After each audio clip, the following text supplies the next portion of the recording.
Hi, Sopam. How are you? Hi all. Good morning, good afternoon. How are you? Morning. Fine, fine. I think we can start because for 40 people it's our standard, so in 5 minutes it's also.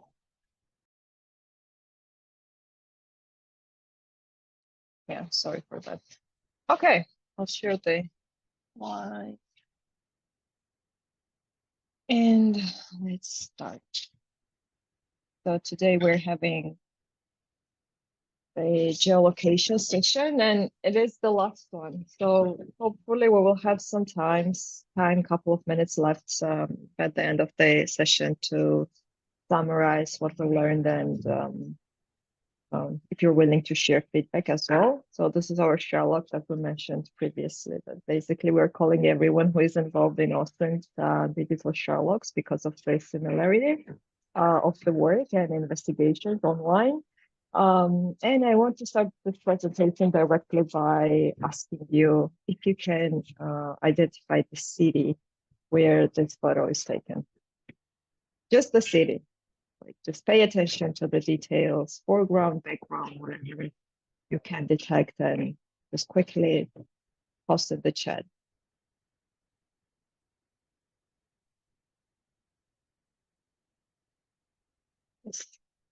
Why, David? What did you identify?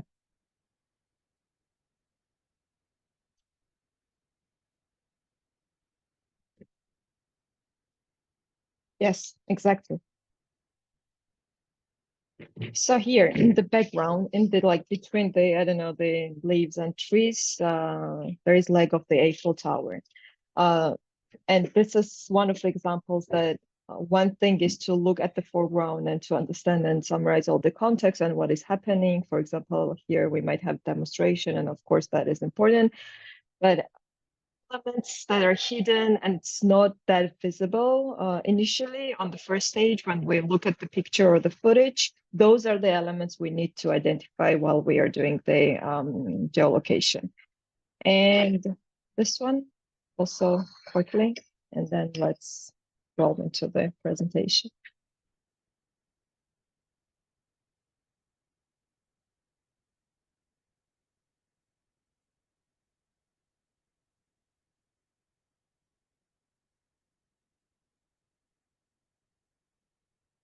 Why Cairo? Yes.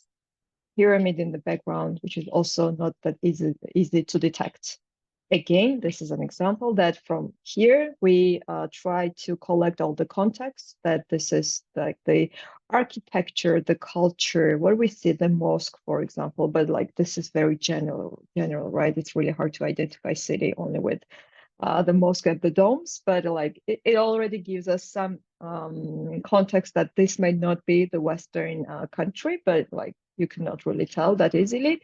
And then in the background, we see the shadow of the not the shadow, but like the shape of the pyramid. And this is why we can say that this is Egypt and Cairo. Yes. So basically, geolocation is the process of identifying the person or like the, I don't know, device based on detecting the elements that help us to identify the uh, and to identify the exact location of the person or the device through using different maps, satellite images. But before we go to maps and the satellite images, before we know what to search for in the maps, we need to identify those elements. And it really helps us to compare the footage, the photos, the videos that circulate in the internet, and especially when we're talking about like Russian troops movement, usually they hide their locations and they don't want to reveal the actual location of Russian soldiers, for example. Then we are able to confirm their location, for example, through the selfies they post in Russian social media channels. And this is how different also it's researchers and communities detected many interesting locations through Vkontakte and other Russian social media platforms when Russian soldiers themselves posted some selfies and photos. And then in the background, there were some details that helped this community to identify locations. And also, yeah, to reveal those details which are not intended to be revealed. Again, the location of soldiers, the military bases, movements, I don't know, the deployment of arms and troops, etc. So all this stuff is very interesting.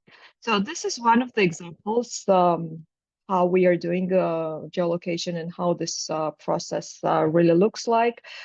This is one of the photo, and I'll show you other photos of again PMC Wagner in 2019, and they post claimed that these pictures were taken in Syria. And basically, that's really important to identify and geolocate whether these images are truly, like, if this information is correct. So we need to verify the location before we go to other details and to, like, I don't know, research other stuff related to this information, political context, developments, etc. And yeah, again, these are some additional images that were shared in 2019. And we already see some interesting buildings here. So this is starting point how we start identifying the location. This is very quick video, what we did. And of course, we will zoom out and go through all these details. Why is it not working? Just a second. Yeah.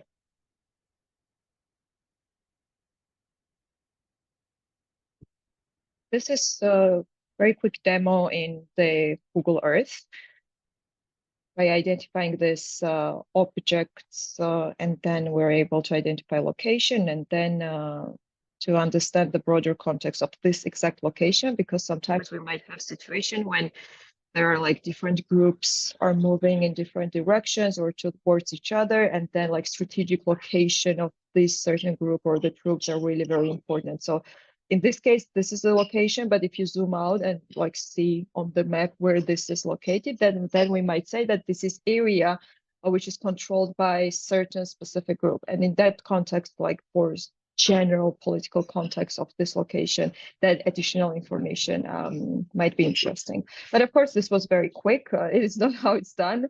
And I'll show you some additional examples as well. But basically, that's how we are starting identifying the object and then doing the matching exercise of these specific elements on the satellite images. And I also have a satellite matching exercise, and we will do that practice ourselves.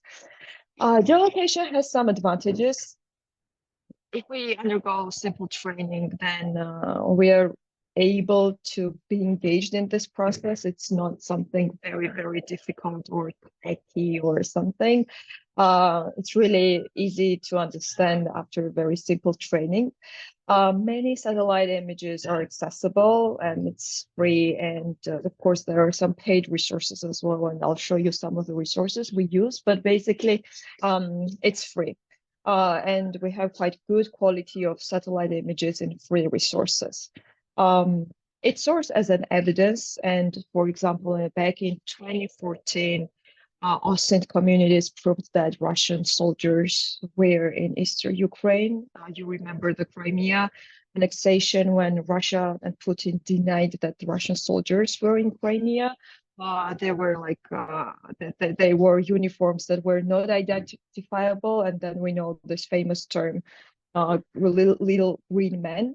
So it was not that easy initially. Of course, we understand the broader context now from this retrospective. It's so obvious that it was Russia, but this type of process really helps you to collect evidence. And in this current war, also many Austin communities, ourselves as well, we are doing the monitoring on collection of war crimes, because that is also very important to be documented. And all this footage and videos that are disseminated on Telegram, for example, really needs to be verified and checked. So one thing is that Russia is committing war crimes, And then you need to document all the evidences that truly Russia is committing war crimes. And that is very, very important work to do for future as well. So it is an evidence. One thing that is that it's very fun and engaging process, like for me, for example, but on another hand, it's very important to document everything. Disadvantage is that it cannot be automated because you need all this like human eye understanding of the context to pay attention to all these details and elements, and it's not that easy. Of course, if we see Eiffel Tower in the foreground and we'll do a reverse image search, Google can identify that location very easily. But for example, that case, the images of from Twitter about Wagner in Syria, it's really hard to identify the location through Google. And it's tedious work because, okay, you start with, I don't know, motivation to identify something, to search something, but then like hours are gone, and yes, you're still looking at the satellite images and like you're lost in the Google Earth, and that's all that happens as well. And sometimes it's very, very long process, and sometimes it's boring. But for me, it's not boring. I love this aspect and angle of verification and disinformation research. And yeah, basically, this is how the process works. First, we need to understand and determine the image's context. Then, to assess the image footage for leads, and these leads are those elements. Then we go to the map services, Google Maps, Yandex Maps, I don't know, Wikipedia or whatever. And then we present our findings. It might be like, I don't know, the public presentation of, I don't know, publishing your investigation an article, or in the closed communities or briefing or whatever, but like to be this process. So you need to combine all this information you have. I don't know, highlight the findings you have on the image, match the elements on the satellite, because it is really important to present your findings in a clear way so your readers and target audience also understands what you're talking about. Let's go back to metadata. During image verification presentation, we talked about metadata. Of course, for some other information that we were interested in the footage. But in this case, from geolocation perspective, sometimes metadata, when we are dealing with original footage on Telegram, for example, it contains information about location. Sometimes even altitude in the coordinates. Of course, we're not using altitudes, but yeah, for coordinates, longitude and yeah, latitude and longitude is enough. I forgot the word. And yeah, in this case, we have that information of the footage, for example, that about the exact coordinates and exact location. You can also use some metadata viewers, and we discussed this metadata viewers during previous presentation as well. But again, the limitation of this one is that basically this footage is disseminated online and metadata is lost. But again, what we discussed previously, it's worth checking whether it is still there, and then you avoid spending hours or even minutes on doing geolocation, and you already have some direct information and geolocation and the coordinates you can check in the maps. But again, like what we already discussed, very, very often and in most cases, this metadata is not available. So these are the map services we use, and when I'll create the guidelines for you, of course, I'll give you these resources in those readers as well. So on the left side, you see these three resources we use almost daily: Google Maps and Google Earth. Google Earth has two versions, the desktop version and the browser version as well. And Earth version is really, it's much fun, it's cooler, it has some more functions and like yeah, if you're interested, I really encourage you to download the Google Earth desktop version. But like if you're limited, or I don't know, if you're in a hurry or whatever, you can also access the browser version, of course. During this presentation, we will be using Google Maps, so it's not mandatory for this one, but for future investigations, it's really fun to have Google Earth as well. Yandex Maps, Bing Maps, Baidu Maps, if you're doing the investigation on China, for example, Sentinel Hub. These are very easily accessible resources, and contrary to paid one, does not really provide up-to-date, I mean, like almost live satellite images. If you're interested what happened yesterday, you won't have that satellite images on Google Maps, of course, because it's not that frequently updated, because it's free. But there are, of course, paid versions, and you can have, I don't know, daily updates and access to very high quality imagery to collect all the stuff and to combine everything together. If you remember when Russia deployed troops in Belarus near Ukraine border, and it was one of the signs that Russia was preparing for a large-scale war, the Maxar Technologies, one of the companies, published those imagery. So it was newest and very high-quality satellite imagery that confirmed that Russia was deploying the troops. It was not that easily identifiable on Google Maps, for example. It was not available at all.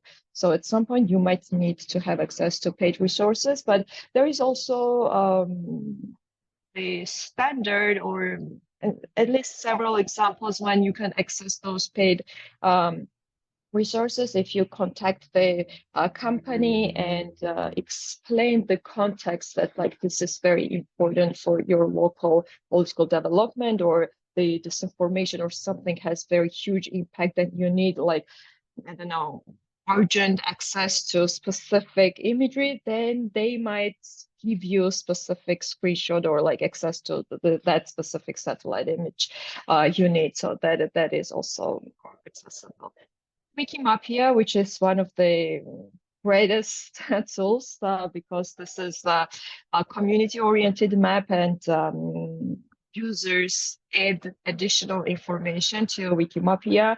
And basically, it's amazing because you can categorize objects and search objects according to the categories you're interested in. For example, lakes, rivers, military bases, hospitals, schools, I don't know, like everything, the objects, the buildings that are categorized in different, I don't know, the groups, then you can access those. And sometimes it also has photos attached, and it helps you to geolocate and verify.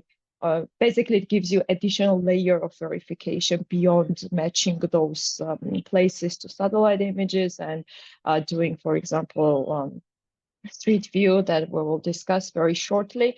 And this is very great resource.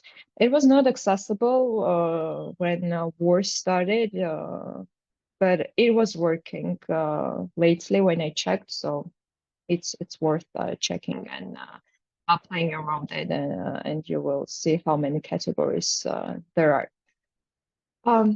It is very important to check images in various satellite services, because you might have different angles and different views, and having those angles is very important to compare the images and then verify where this footage was taken and where this building is located, for example.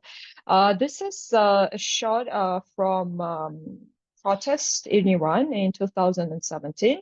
And this background building has very distinctive features, like this columns, I don't know, the shape, the windows. So it's very distinctive. And when you find it on the Google Maps or the map services, it's easy to identify and detect. But this is how it looks in Google Maps. we see the card facade, for example, but it's not that easy to detect those columns or those windows. Of course, if we do like more research and dig deeper and attempt to see different angles, we will be able to identify those even on the Google Maps. But still, if we check that exact location in pink, for example, this is the angle we get. And this is already very helpful because we're able to like truly verify that this is exact same building. Of course, we still need to understand the angle where that video or the image was shot from, and we will like check some corners to detect that specific angle because that is very important to detect angle for verification. But still, this is like what it looks like in Google, and this is what it looks like in Bing. And comparing those two is very, very helpful. Another function which Google Maps and also Google Earth has is time travel. This is yellow pegman. This is how it's called, if I'm not wrong. And it helps you to identify how this exact location looked in past. In Google Maps, this is accessible only in Google Street View. So if you like drag and drop this yellow man, all these highlighted streets are accessible in Street View. And basically this means that this is like virtual traveling. You do not need to go there to verify how this building looks like in real life. You can check this yourself in Google Maps. And here on the left side, there is, if it's available, of course, not every footage has availability of this historical photos, but if it's available, then you will see on the left side here, Street View, that this is taken in June 2021. And when you click this clock icon, it will give you some additional footage from the past, like this. So this is from 2009, and this is 2021. And that is a very useful function sometimes, because if there is a claim that, I don't know, something was built this year and some oligarch built this and spent resources, I don't know, whatever, I'm just like making this up. Maybe Google Maps will help to verify that information, and then maybe we can check that no, oligarch did not really pay or put resources in building something. It was already there, for instance. So this function is used by environmental activists very frequently in the Google Earth as well, because people who track the resources, the trees, the fires, for example. Sometimes the cultural heritage activists are also, not sometimes, but yeah, the cultural heritage activists are also using this resource. If you do not have access to specific territory and location, you can use satellite images and these functions specifically to check how the monument, for example, is it damaged in war, or because of attacks, or if there is a fire or whatever. When you cannot go there and monitor some stuff you're interested in, then you can use this type of satellite images. One of the organizations in Georgia is working with the maps, and they published the report about assessing the condition of Georgian cultural heritage and monuments in Russia-occupied regions, because we cannot travel there and monitor the stuff.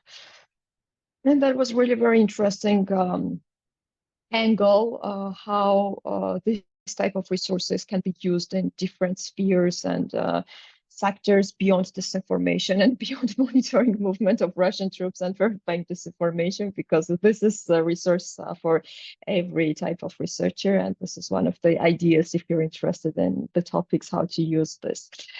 And in Google Earth, this is how it's done. So like this was in Google Maps in the Street View function. This is on the satellite. So sometimes satellites date back to 1985. And again, when you click this clock icon, you can see the availability of historical images. So this vertical white lines mean that the image is available. And in recent years, it's more frequently updated, of course, compared to like previous century, because like this is huge gap, and that's very logical and understandable. And that's also interesting. Again, for war monitoring, this is very, very useful function. Let's do a quick game. So I want your interaction. Maybe unmute yourselves if you or like put in the chat. I'll pose questions and then wait for a couple of seconds before you respond.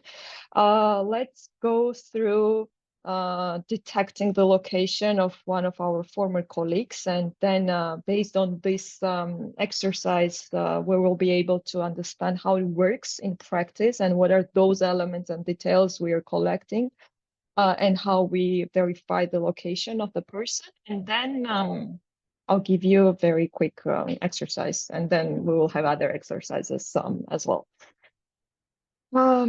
So this is our former colleague, Lucas, and he was using this image of himself in this trainings, and we have this heritage of using his image as well. So now our aim is to detect his location. And there are some very interesting elements and, I don't know, information already given in the picture that will help us in this process. So what are those elements? What do you see? Can you collect all this, I don't know, the context? Let's collect these elements to understand the context of this image, and this context will help us to identify his exact location. So where to start? Like, what are the major objects, or I don't know, what do you see?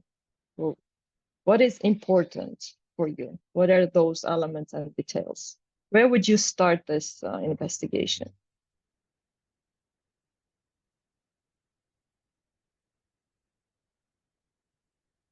Aztec pyramids or Mayan? Never remember. Central America. Ancient temple. Okay. What else? So the first thing that comes in mind is that this is Central America, step pyramids, right? This is not Egypt. This is very obvious that these pyramids are not in Egypt. Mountains, okay, yeah, the landscape in the background, very important. So again, this is not Egypt. It's not in the desert. Nice. What else? Is he only one standing there? No, right? There are people. What does this mean? Tourists. So this is famous place. People are going there. They are taking pictures. And this is very helpful uh, because a lot of tourists mean that there are many, many pictures and images available online. So even if we do reverse image search of this image, then I'm sure that Google will detect it. But our aim at this moment is to verify the location without reverse image search, because if we remember that Syria example of Wagner, it did not have many information in the background, so Google could identify. So in this case, our aim is to detect this without reverse image search. Sabina, why do you think that this is exact pyramid? You just texted in the chat. Okay, where is it located?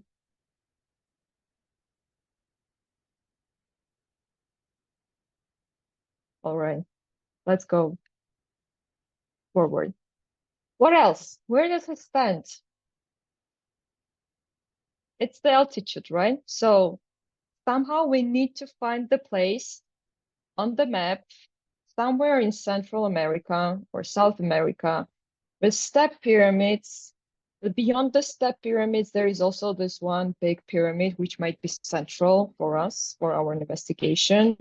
There are many people, and he's standing on the altitude. So this means that there might be another pyramid with the steps where he, I don't know, went up and took the picture, because he has this background, and these details are very important because then we need to identify the correct angle on the map as well.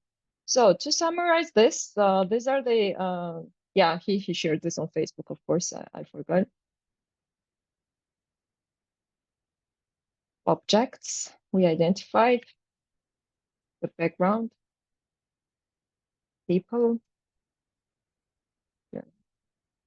And weather. Sometimes weather is also very important because beyond geolocation, we might need to identify exact dates in past of the footage, and there are some resources that can that collects archive weather forecasts, and that's a very fun resource to check. So weather is also very interesting angle. And okay, we collected this information, and what's next? This is your investigation. So you collected the stuff, and what is your next step to identify exact location?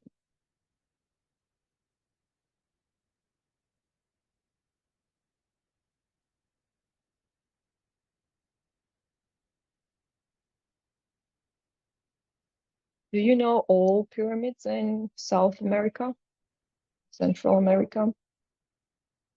No, right? So if you're interested in the list of pyramids in that region, what would you do?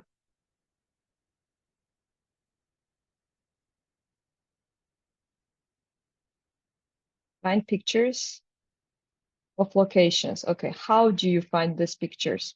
Google, right? But what do you Google? Okay, if I type pyramids in Central America or pyramids in South America, we might get a lot of results, and this might not be very helpful. So in this case, we need to create some formula using keywords. So it's narrowed down and it's not that huge list for us to investigate. Let's keep Google Images, but of course, this is the step, and we are doing Google Images. If this is shared on Facebook or on the internet, of course, we will do reverse image search, so it can possibly detect the location easily for us. But sometimes this is limited because we do not have that many information in the background, so reverse image search can detect. So avoiding reverse image search for now. Let's attempt to use Google and other stuff to identify the exact location. Yes, Yandex as well. Any resource that I showed previously of map services can be done, of course, but in this case, it's easier to Google. And again, as I said, we need to narrow down the searches. Usually when you search for something, you like type something very generic, then you might find something, but it's not that exact thing that you're looking for. And then you narrow down your research search in Google, and then narrow down again and narrow down again. So this is basically what we're doing in Disinfo research as well. If we cannot identify, so Eiffel Tower is easy, right? Because many people have been there. It's very famous. The Central America might not be that familiar for us, and that's why we need to Google that information. So it's okay. Maybe it's very famous for other people. For example, flags as well. Sometimes we cannot really easily detect the flags if we're not into the flags. And then we can just type in Google and describe what we see. For example, describe or put the colors, this color, and this color flag. And then Google will tell us the country, right? In this case, we're also describing what we see when we do not know what is the location or what is the name of the pyramid. So one of the options, tourist ancient pyramid square. These are the results. Square of ancient step pyramids. Results. So you just like type and try different keywords and formulas until you get some results that are a bit similar in the images to the image that Lucas posted, right? So in this case, if we have up to 10 results, it's already okay, because 10 results, like very quickly putting those names in Google, sometimes Google already provides photos of the search results here. It's not that boring stuff to do. I mean, it's not like 100 items in the list. 10 is okay. 5 is even better. If we have 1, it's the best. So we are searching for that, the only option we need here. In this case, we just did like very quick search for the images. And this is what you get in Google Images before going to Google Maps. And this is already very familiar because we can already compare the stuff and the background and the square and the altitude as well to the picture we are investigating, right? This, for example, in the background, this potentially where Lucas took the picture. So this Google search is very, very helpful to narrow down our results and to identify information about the location or the whatever we see that we do not have information about. And then, of course, we need to check the satellites and the location on the maps, the Google Maps, Google Earth, it does not really matter. So if we take this lead from Google results that this might be this place in Mexico, then we go directly to that place in the maps and attempt to identify the location. So basically, let me check the chat very quickly. If Lucas was on top. Yes, the altitude was very, very visible. So this is the territory. Lucas took the picture. This in the background was the pyramid of the sun. And in that case, we also need to identify the angle he took the picture from. And this was where he was standing. So imagine that Lucas is standing here. That pyramid that we identified is here in the background on the left side. That's why you need to somehow, like sometimes rotate the map. And in Google Earth, it's possible. And then you can do the street view to compare all the elements and the results you see on the image and then you see on the map. So in this case, the comparison is like this. So this was the original image. This is the result in Google Street View. Of course, the picture is even higher quality, but still it's fine. Again, altitude, the steps here, people, the square, which is visible here. Other pyramids, step pyramids are also visible. The landscape and the mountains in the background, this pyramid of sun on the left side, and here in the middle, Lucas is standing and taking picture. So this is basically how the geolocation is done. But the easiest way to avoid everything is to check the comment section, especially if the footage is shared on social media, because sometimes people detect the locations very easily. Sometimes people have, well, I don't know, the locations are familiar for them and they just post in the comment section. So in this case, again, first thing we're doing with this info research is that we are collecting context and all the available information from the captions, from the comments. I don't know how, if someone shared this footage with the caption, that is very important. This does not mean that this comment is 100% true, unless we verify that this is truly Teotihuacan, but still this is already interesting lead for us. So we would start our investigation directly by searching this location in the Google Maps, and then we would avoid everything what we did before that step, like identifying elements and doing all this stuff. But again, of course, this does not mean that every footage we're interested in has this type of information available. So when we are limited with the resources, we should be able to detect those elements ourselves. So that was one lesson learned there. So what we learned the exact location, and this is confirmed. And again, usually, so Lucas didn't really hide his location. He's not a soldier who wants to hide his location. But again, if people and the I don't know, the groups, politicians, actors hide their locations and they are not saying where they are, then we are able to detect their locations even if they attempt to hide that.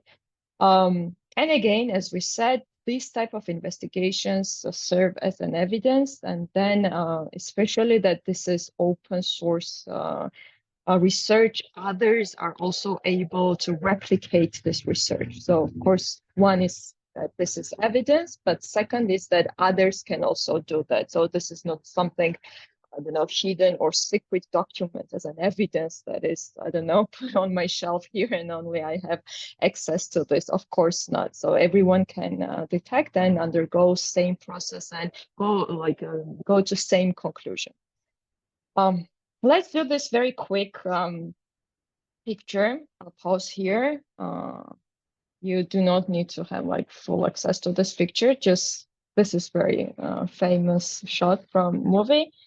And just take several minutes and please identify exact location, use the Google Street View, and please also attempt to identify exact angle where this picture is taken from. We'll go through these steps ourselves if you have any issues with understanding or if it's not that clear. But of course, again, we will go through this and it will be much clearer, I'm sure. But before that, let's attempt to do this independently. Just like, let's take, I don't know, 3-4 minutes and continue.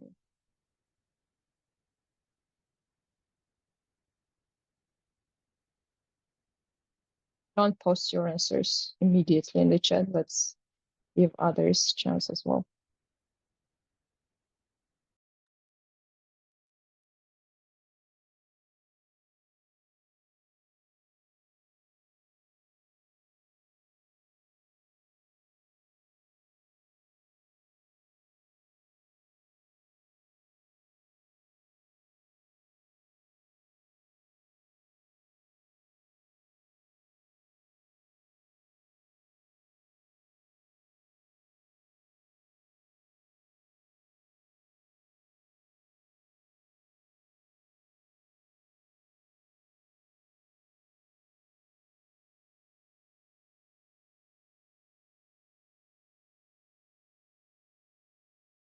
So again, besides detecting the pin on the Google Maps,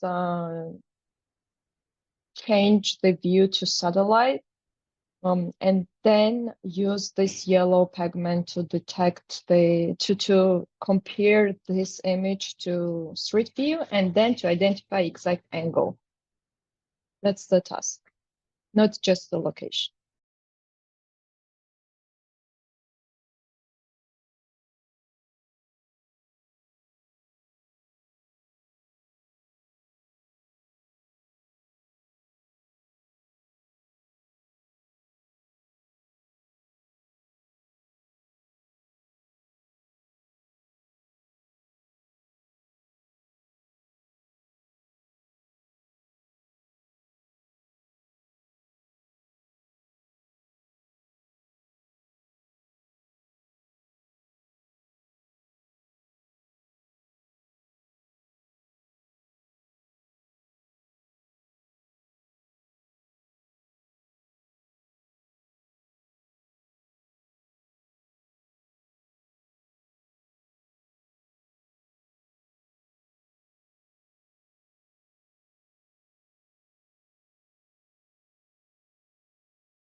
Did you find the angle?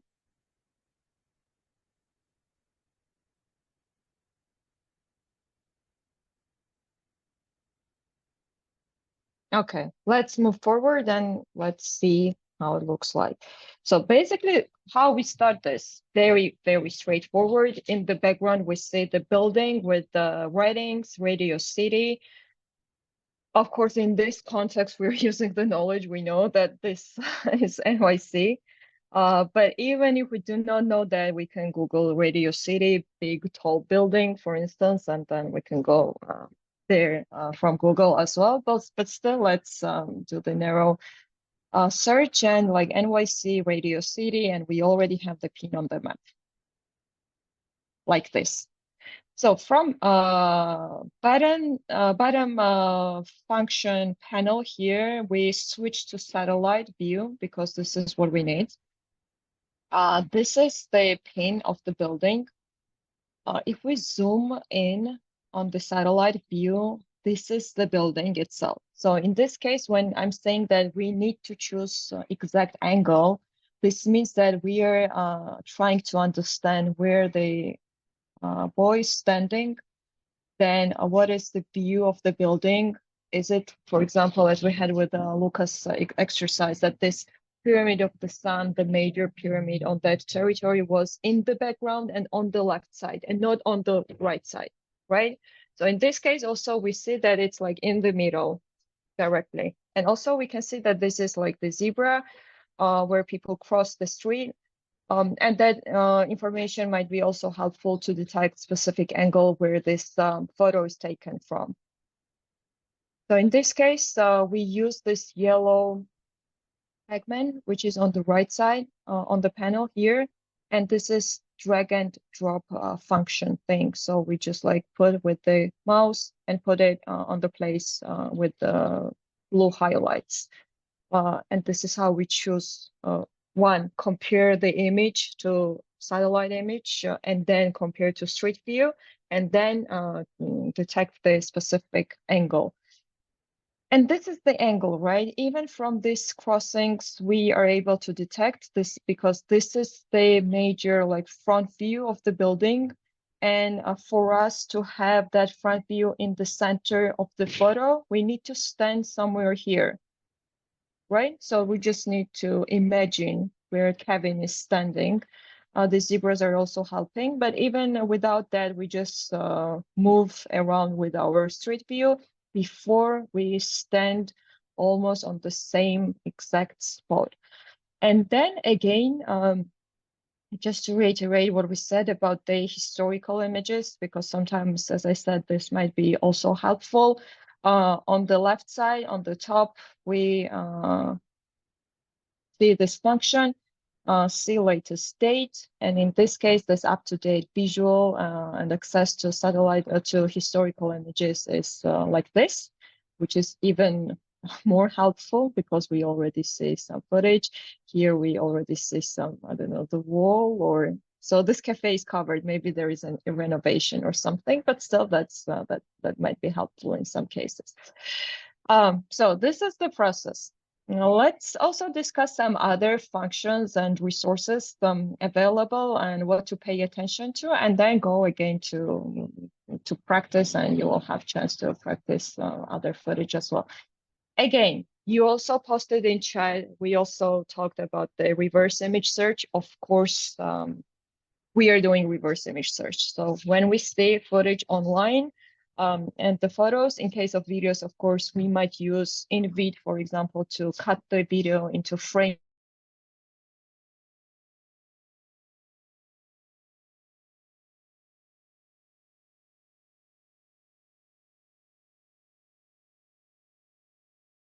And then do reverse image search of the images. This might be very, very helpful, and it will save a lot of time if search engines are available, are able to detect the exact location.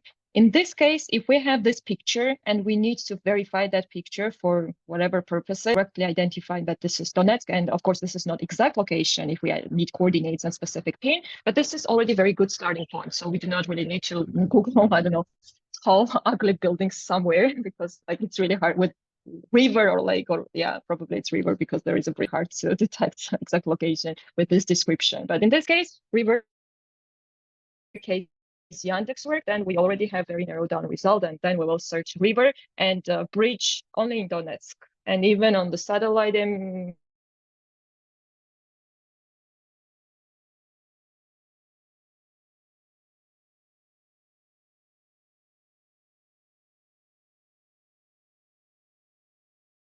map, if we cannot really detect specific location even from here, from map, we can go through the river and identify bridges and then look around the territory and the area around the bridges and then identify on the satellite maps.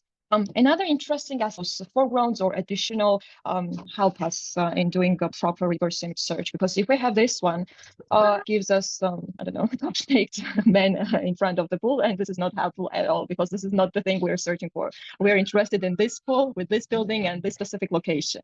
So the easiest way to have proper results and somehow to trick the search engines first is to crop the images. So as soon as we crop this,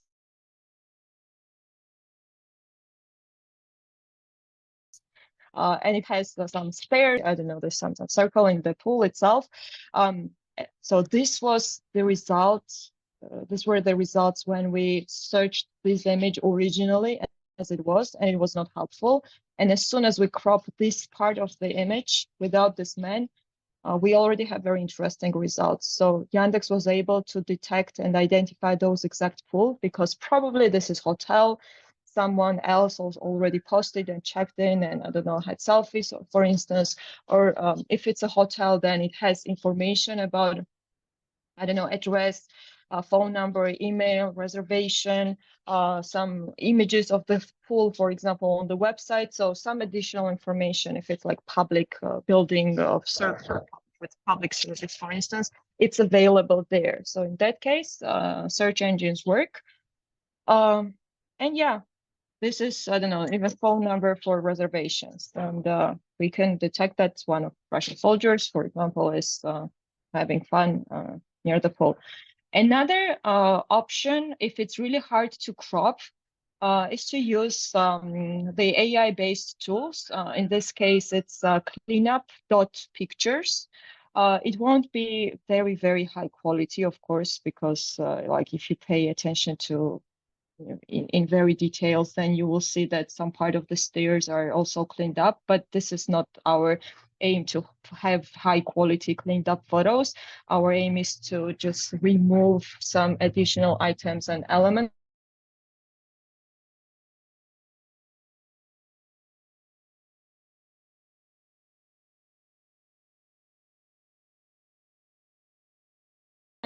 from the pictures so they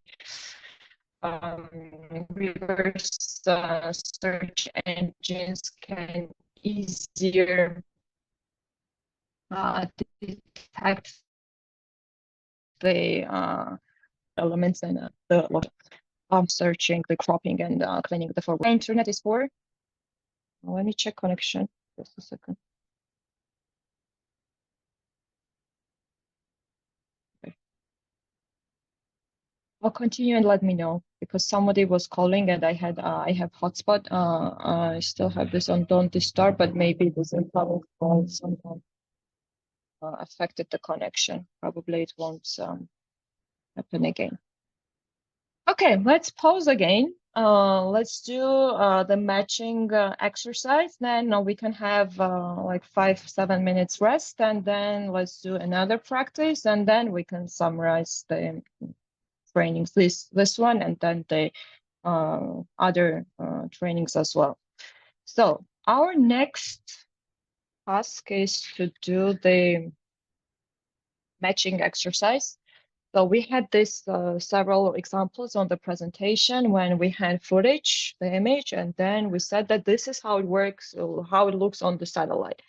You really need to train your eye to detect the elements and then to identify those exact elements on the satellite images, because those satellite images are taken from above, and sometimes the objects have different shapes, and we should be able to imagine how this objects might look from satellite. So to do that, because this is the first thing we need to have a practice before we go to other, I don't know, Google Maps and Street Views and everything. Because first thing we identify the location with is with the satellite, and then we are doing the street maps and we are Street View, and then we are doing the comparison. I'll share the link to the Google Drive document folder where you should have access to pictures. Oh, no, wait.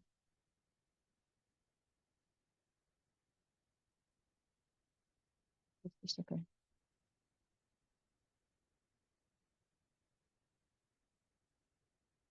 What is this? I don't know why the images. I'll stop sharing for a second because the link is not copied. I don't know why. Maybe because of presenter view. Okay, let's try it. Yeah.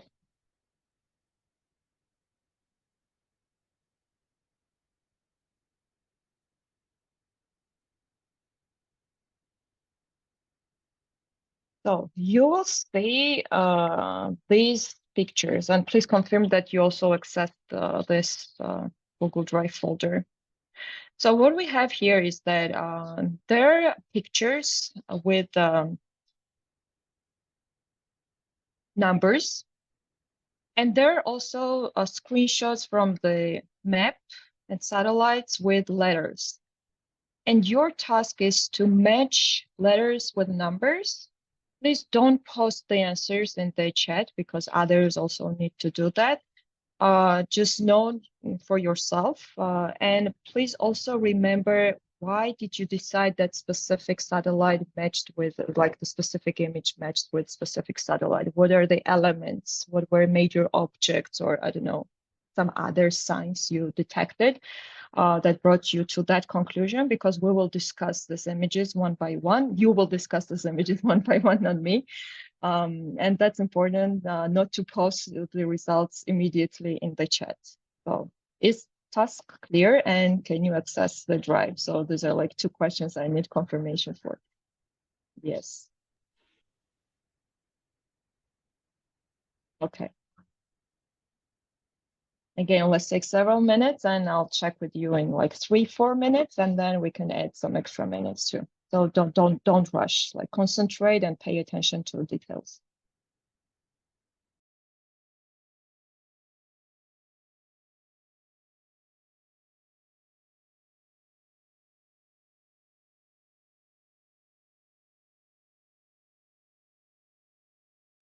Oh yeah, and don't crop the pictures because it's a view only function, because you cannot download it. Don't crop and don't do reverse image search. So imagine that reverse image search does not exist and we are in the previous century and we need to just compare this with our eye and identifying elements on the picture itself.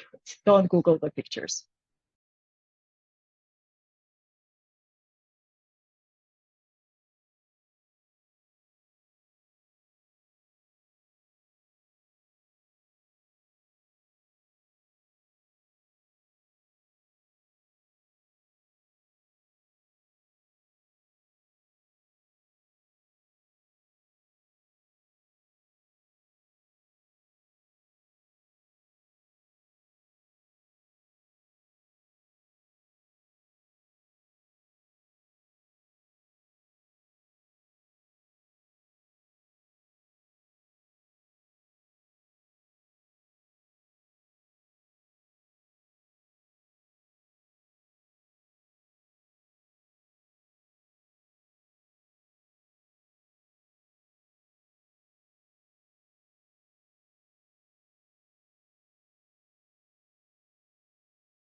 Can you share your progress in the chat? I mean, which photo are you working on? Not the answers and findings, just to check the time, how much more you need.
Let's take 1 more minute and then let's summarize this exercise.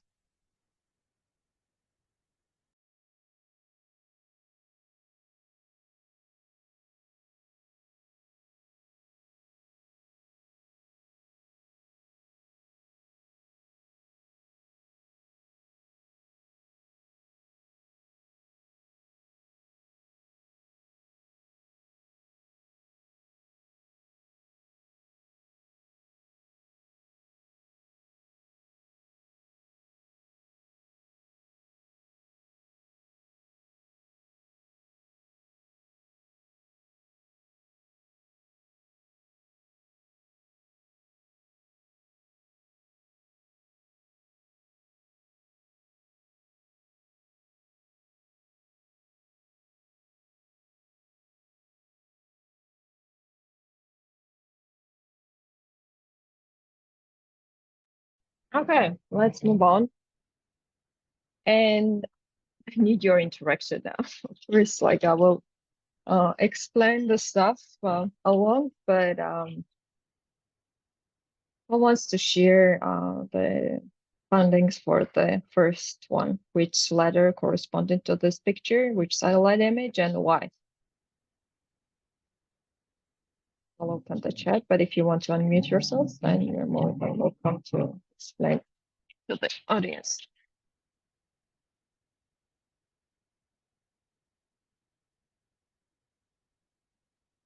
No, Raman, don't post everything together. But okay, it's fine.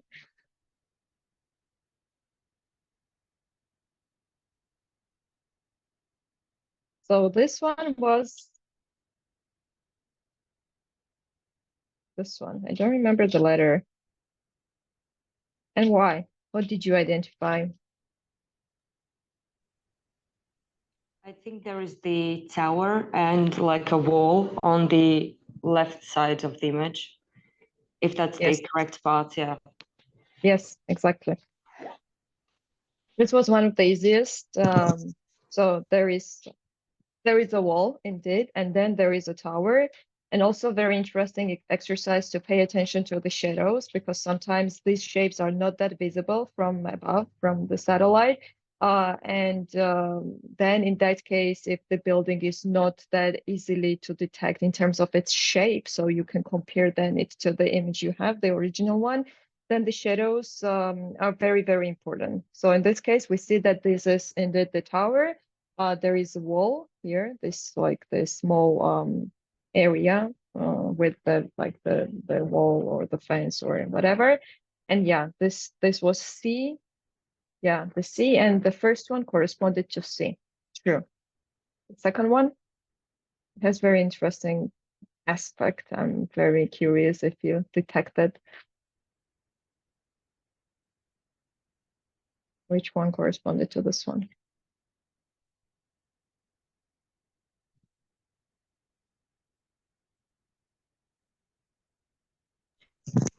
I had E, but I was really unsure about this, only based on the fact that there's like a kind of a turn, like the root didn't see, like that's the kind of appeared to be the only appropriate angle, but I'm definitely not sure because it seemed in the satellite image of E that there's like fields afterwards, and you can't really see them. So, but I was really unsure about this one. Yeah, because of the what I don't know, the angle of the photo itself, and it was really hard to identify the fields. But then the trees were also detectable. But still, yeah, this is correct. And you already mentioned that very like tiny element, or the I don't know, additional context for additional information. That's the E, correct. And there is roundabout. There was a monument here, but we see that it is destroyed. And also we can see that the guy, the driver, is turning left because of the hand movement, and that's that additional information because he attempts to turn. That's the feeling you get when you look at the driver. And this roundabout really this one is helpful. But can you detect the direction? Where is he coming from? Like from this part, from here, from this direction, or from this direction? And why? Can you tell that if you paid attention to that one? Of course, like the E is enough, but still. Yeah, why, Sabina? Why do you think so? Because of the movement, right? So from here, you see that like the cars are coming. You also see the opposite direction from here, green stuff on the left. Yeah, correct. And we can say that probably he's turning here. So he's coming from this direction and he's turning here on the left. Yes, correct. This one? I think it's G, because of the it looks like a bridge, and in the satellite image of G you can see like a square building with something roundish next to it. Mhm. Or maybe I'm like completely wrong. But that was Other my ideas? Straight line highway and crane. Yes, thanks. That's correct. That's G. And I was curious if you could detect the cranes. It's very visible in the background on the left side, again, to detect the angle here on the picture. But could you detect the cranes? Sorry, on the satellite. Help me. Where are the cranes on the satellite? Which part of the image? Bottom, just right. Yeah, here. So this one is here. and the second one is here. It's really hard to detect, but the shadows are here. So, and also like for but the quality of the images on the Google Drive are not that good. And also we should also be able to detect some information and some elements on the poor quality satellites as well, because sometimes that's the reality we're working and dealing with. At the bottom, yes, here. And this one.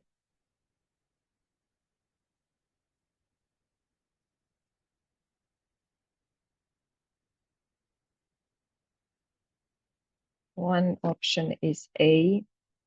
Everyone agrees? A statue and round corner on the building. Yes. Okay. 9.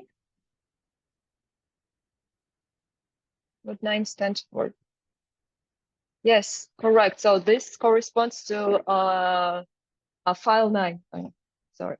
To A. So where is the monument and what's the exact angle? Can you detect the buildings in the background from this zoomed out satellite image?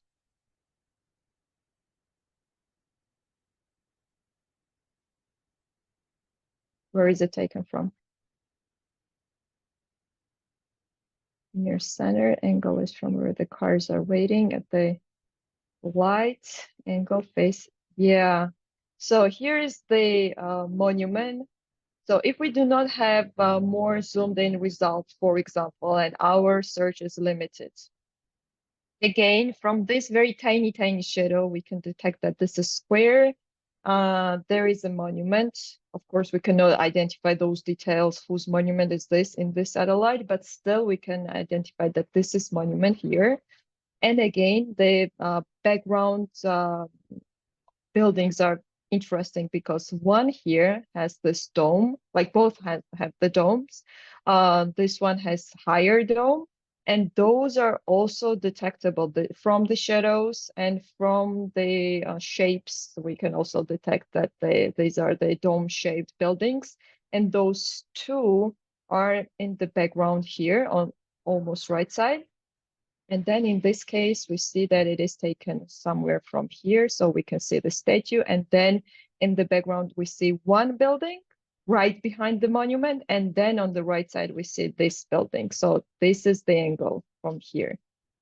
Please help also, of course. Was this clear?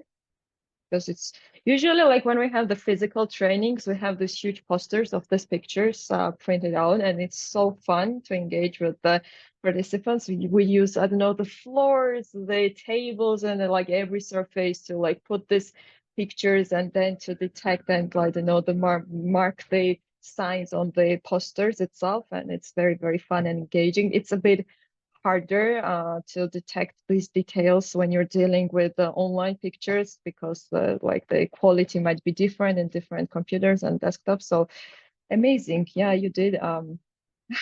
Cool. I'm really happy that you're having fun. So these are the details I wanted to share, that pay attention to the backgrounds as well. Monument was amazing, the angle detected amazing, and in this case the shapes of domes really helped. And even though like it's a bit hard to detect the shapes, again the shadows help, and pay attention to the shadows all the time. And the last one. I think it was the easiest one. I Yeah, think that's true. because of nature landscape. Yeah, that's true. So number 6 or B image. Number being correct. So we can like, what's the angle then? Tell me the angle. Is it, are this guy standing here?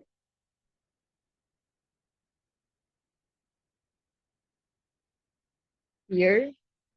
Maybe here? What do you think? And why? Let's go back to the image. What we see in the background? What type of road is this? What's the general context of like the location?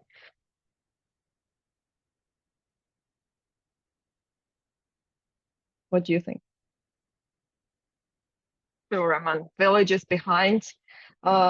It is visible from the satellite that in the village, this is the main road because of the difference in quality, right?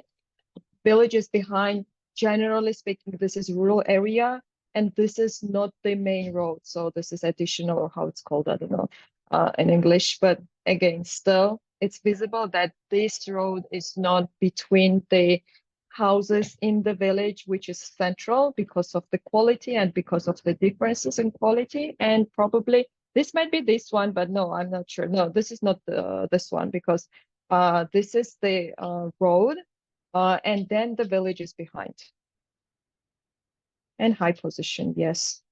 Sometimes in satellites, for example, on Google Earth, where the street view is not accessible, and if you still drag and drop the yellow pigment, you can analyze the landscape, the altitude, they like, I don't know, the small mountains, the plain surfaces, and to detect those terrains are very, very helpful. Sometimes if we're dealing with the satellites or images that are really hard to understand in terms of the altitude, in terms of the, I don't know if there is like the similar level of surface or the height, and in that case, that can be helpful as well. So these are the like, yeah, these are amazing results. So you did great. This is basically a very central step of understanding and comparing the images to the satellites.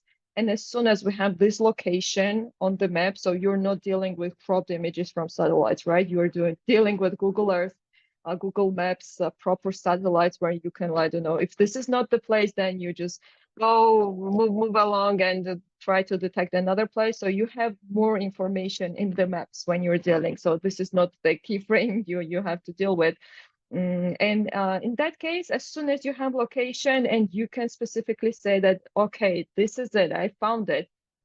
These are the skills you need to be able to detect the objects, the shadows, the elements, and then to be able to identify those elements, object shadows on the satellite. And after that, you are moving to street view. So that was the major idea of the exercise. So like I was just like chatting with Sandro. I think we can, so it's, we only have like 30 minutes left. I think if you're okay, let's not have a break. I have another exercise, which is a video for you. So maybe it's not that tiring for you to engage in one more exercise before we summarize the sessions. If you're okay with that, just let me know, thumbs up, and I'll send the link to the video. And instead of having a rest, maybe you engage in another practice, and that will be your rest. Okay. Cool. Let me stop sharing again, because from presenters view, I don't know why the links are not copied. So in this case, this is not static.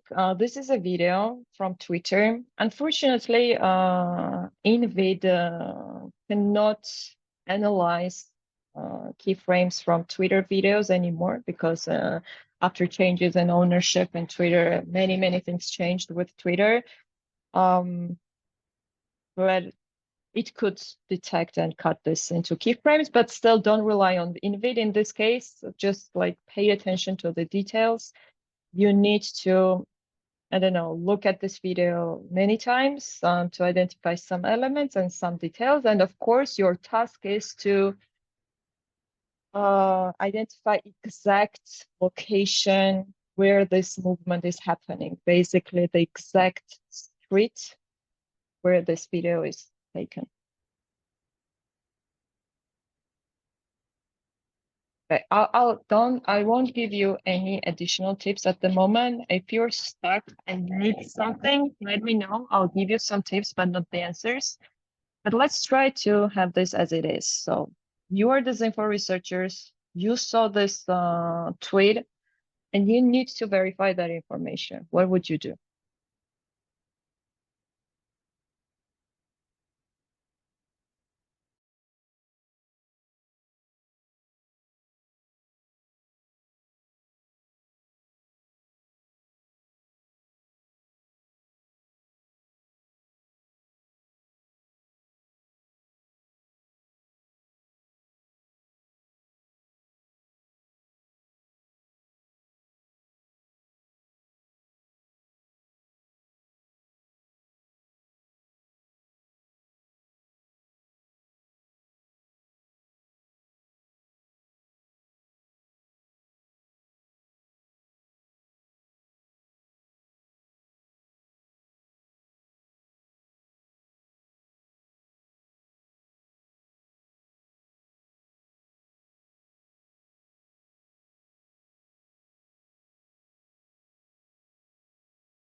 Just don't be confused that so the tweet says that it is going towards Taganrog and it's not in Taganrog. So don't search there. That's one tip, because you might think that it is already taken there. It's not.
Do you need some tips?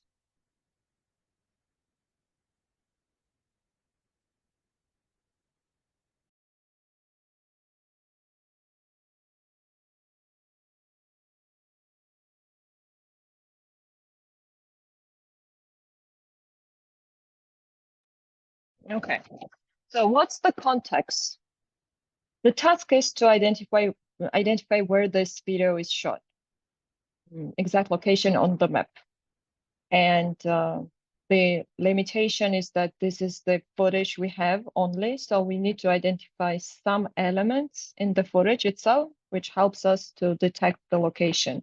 So first, before we go to the maps, we need to do almost similar what we did with the Lucas photo to identify the context, identify the elements, and then Google some stuff, those stuff that you will identify.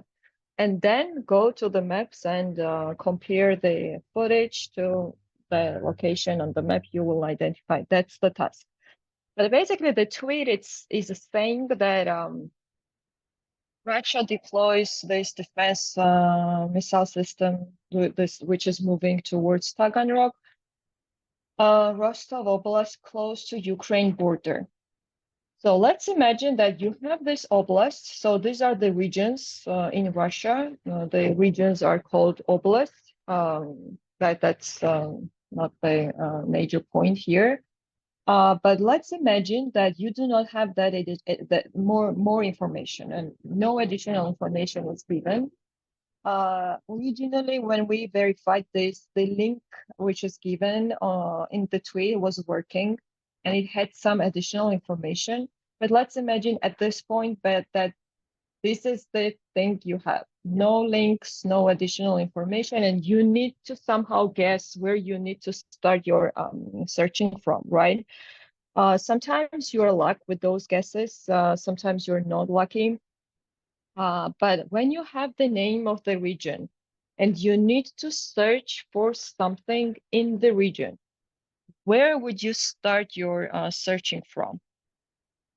Like which area, which city, which place? It does not mean that this is correct 100%. You might be wrong. It's like 50-50, but still you need to somehow guess where you need to start from.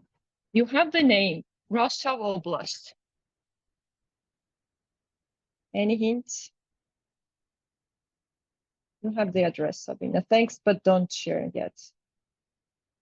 Maybe from the main city of the region, because that's the easiest. Not because that this is the rational and most wisest choice, but when you're limited in information, let's start with the easiest one. So for, yes, big cities, exactly. This does not mean that in this case we are lucky, because if you start from the big city, before you go to Taganrog, you might cross many villages and many small cities, and it might be taken somewhere else. But still, so like that's the hint.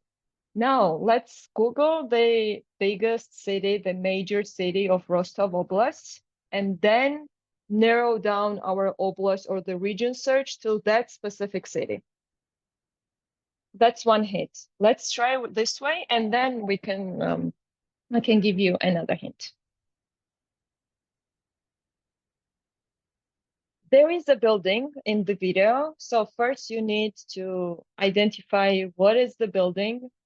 It has the writing in red color. So try to pause the video in a way so you're able to read at least several letters. So then you can, I don't know, reconstruct the name of the building. And then just for the next step would be searching those big cities or one big city, the major city, and start searching that building in that city. So this is starting point. You might be lucky, you might be not, but again, when you're limited in information, this is how you will start your investigation. And this is how it's done in real life, because usually in the trainings, we are bringing the examples which are successful for us, which we were able to verify and identify.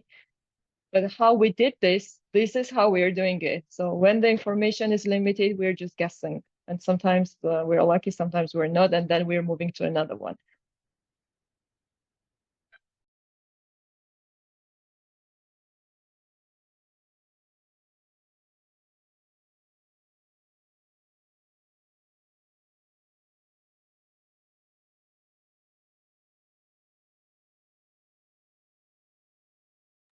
Cool, amazing hint, Sabina. Yes, they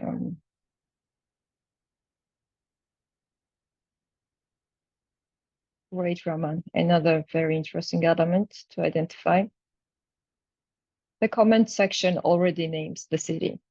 And again, what we did with Lucas, there was the name in the comments. This, of course, does not mean that it's 100% true, but this is already good starting point.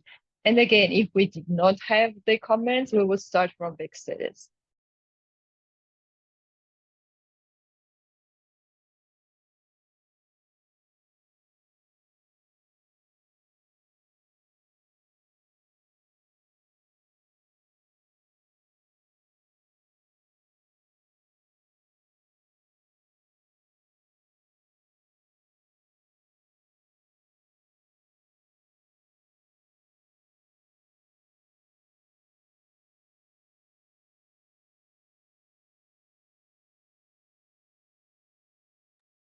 Cutting the building, doing reverse search, also an option.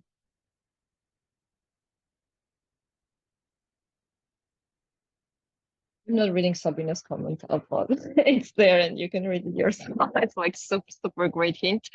And then she'll explain how she was able to identify to read that word there, the name on the building.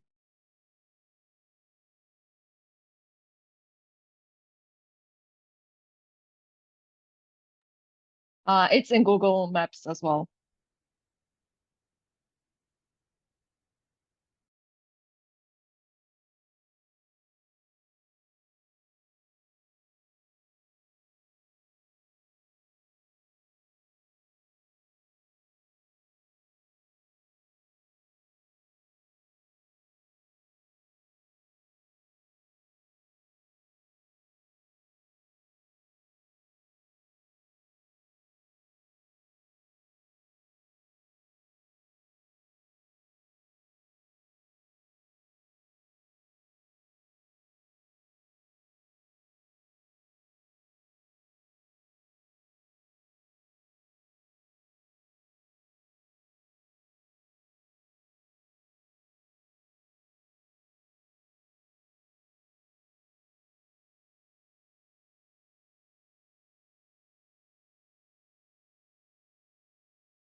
So just like quick check that we're on the same page.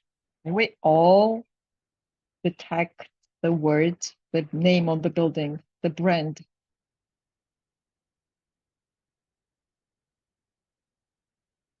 Yeah, one yes.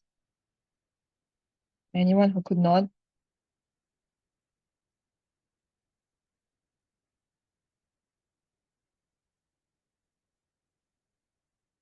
You can DM me and I'll send the hints in the chat. So it's not in the group chat if there is anyone left who could not identify the writing on the building.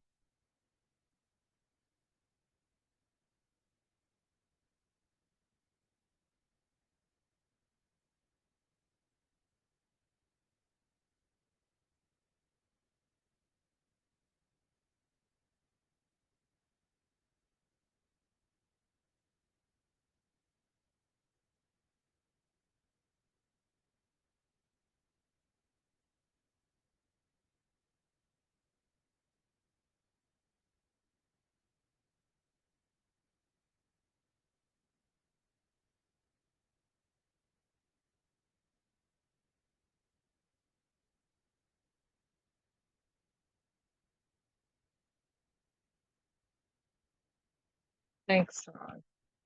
Sabina is also done.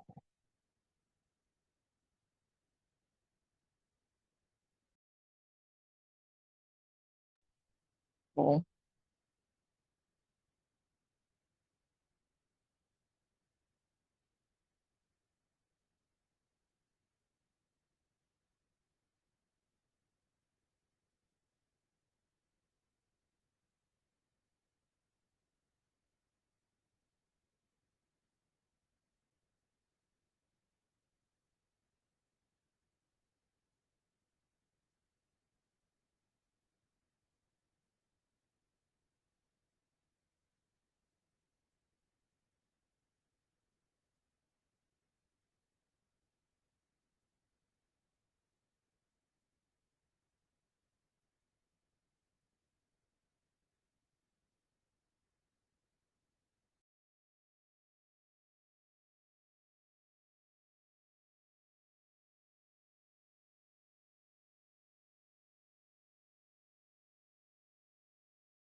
Will we discuss or do you want us to take like 1, 2 extra minutes so you can finalize?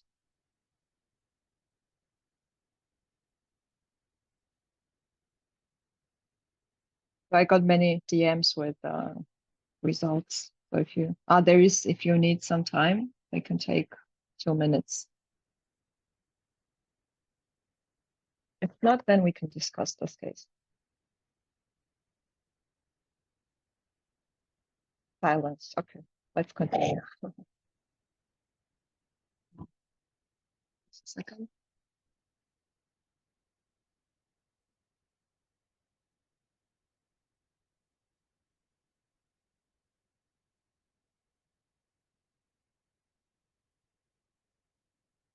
So what we did and what you did is basically to watch the video, of course, as many times as you need before you detect some additional stuff in the background. And that was very distinctive building, right? So it's round with all this, I don't know, windows. It also has writing, and it is detectable. And basically, that's the only thing that was detectable or readable there, because other stuff, it's just the road and this, I don't know, these machines are moving somewhere. So it's really hard to have additional information from this couple of seconds video, but still. So this is the building, and we need to somehow stop the building, stop the movement of the video, at the spot where we can read the writing. So we can see that this is A, then H, A. This is not the best screenshot, but still, then M, then A. So if it's hard to read the words like directly, as you said, it's better to pay attention to letters one by one, and then somehow in the memory you might recognize the word, and then you can like reconstruct the word from this process.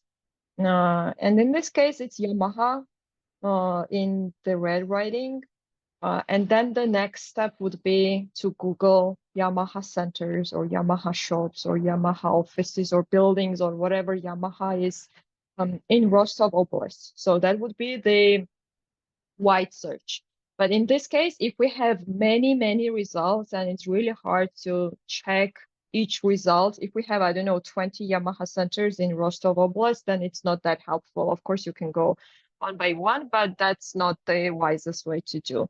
So the thing we would try to do is to narrow down the search. And in this case, choosing the biggest city in the region would be the wisest and the easiest choice.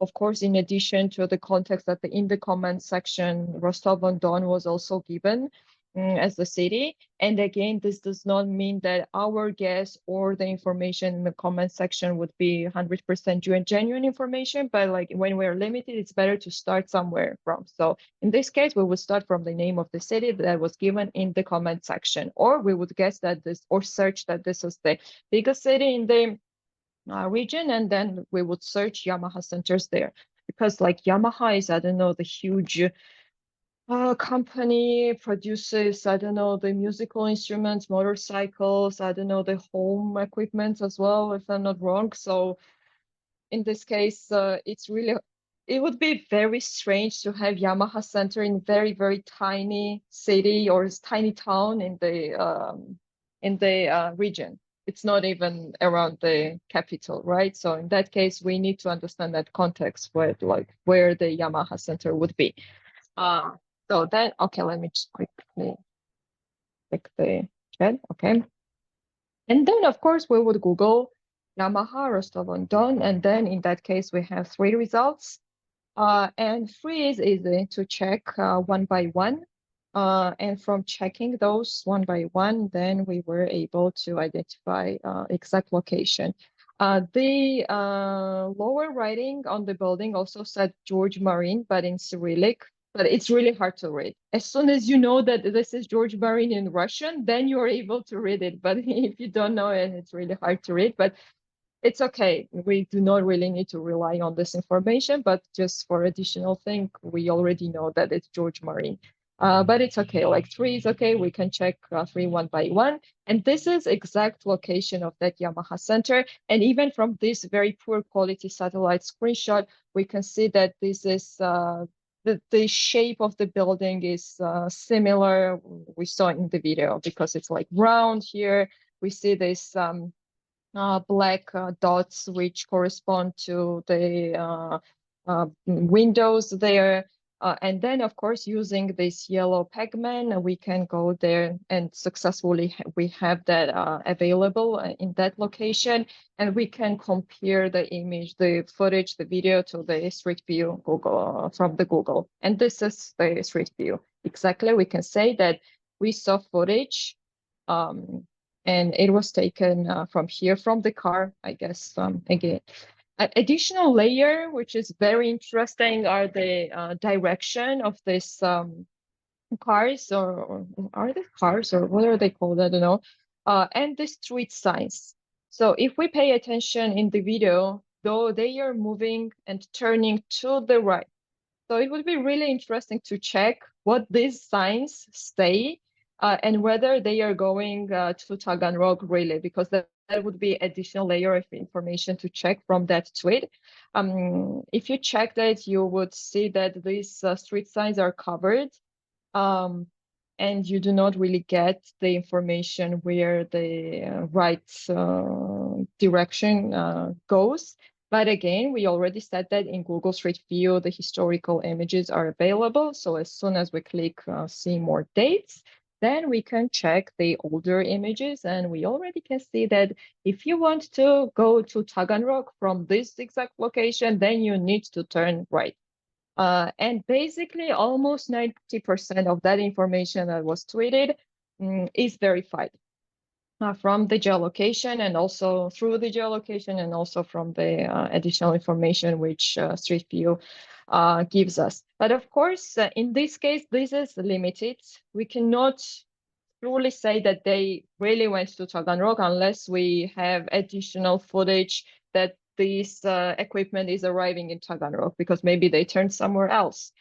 It's very not likely that this happened because, again, we need to understand broader context that back then, Taganrog and Rostov was near the Ukrainian border. It's like 50 kilometers from the Ukrainian border. If you search information about Taganrog, you will find that deployment happened there, one of the centers of military deployment. And in that case, it's highly likely that Russian military equipment is really going to Taganrog, plus this additional information that they turned right also helps.